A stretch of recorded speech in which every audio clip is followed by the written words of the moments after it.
Évangile de Jésus-Christ selon saint Matthieu.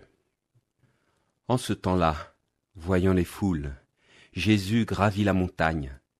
Il s'assit, et ses disciples s'approchèrent de lui. Alors, ouvrant la bouche, il les enseignait. Il disait : « Heureux les pauvres de cœur, car le royaume des cieux est à eux. Heureux ceux qui pleurent, car ils seront consolés. Heureux les doux, car ils recevront la terre en héritage. Heureux ceux qui ont faim et soif de la justice, car ils seront rassasiés. Heureux les miséricordieux, car ils obtiendront miséricorde. Heureux les cœurs purs, car ils verront Dieu. Heureux les artisans de paix, car ils seront appelés fils de Dieu.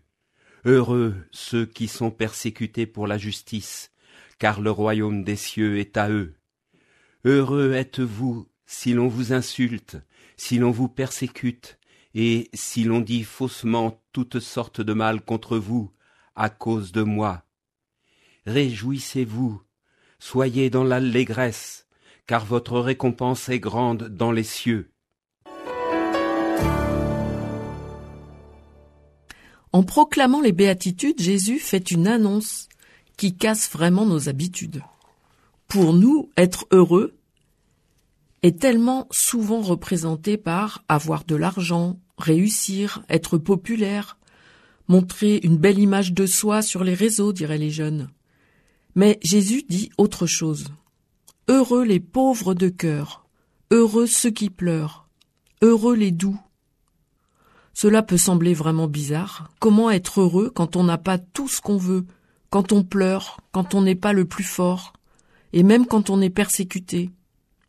En fait, Jésus renverse notre logique.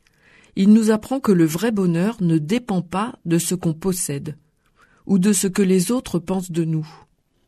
Il nous affirme que le vrai bonheur, c'est autre chose que de posséder, de réussir. Le vrai bonheur, c'est de savoir que je suis aimé de Dieu et de choisir d'aimer à mon tour.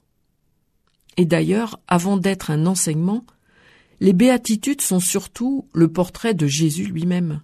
En effet, qui a été le pauvre, l'humble, le cœur pur, l'artisan de paix et le persécuté pour la justice, sinon Jésus lui-même? Les béatitudes peuvent alors s'entendre.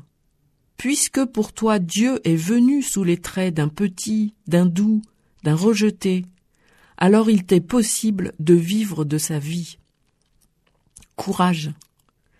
Bien sûr, il faut faire attention de ne pas entendre les béatitudes comme un discours politique qui dirait aux pauvres et aux petits « supportez votre condition ». Non, comme tous les passages de l'Évangile, ce texte est un message qui s'adresse à soi et non aux autres. Le mot « heureux » peut s'interpréter aussi comme « en marche », ce qui donne à ce texte toute une dynamique. En marche les humbles, en marche les persécutés, car vous appartenez au royaume des cieux. Ce chemin est vraiment à l'inverse de ce que nous propose tant de publicité. Il met en valeur le fait de vivre en étant humble ou pauvre de cœur, c'est-à-dire en reconnaissant qu'on a besoin des autres, qu'on n'est pas tout-puissant.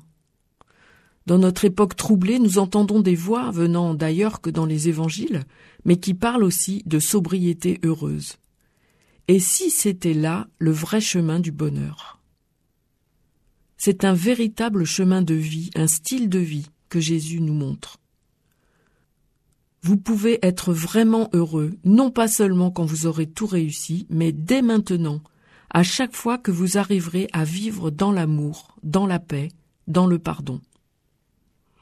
Oui, Jésus nous livre vraiment le secret d'un bonheur qui ne s'écroule pas, même dans les moments difficiles. L'évangile du jour était commenté par Christine Munch, membre de l'Église protestante unie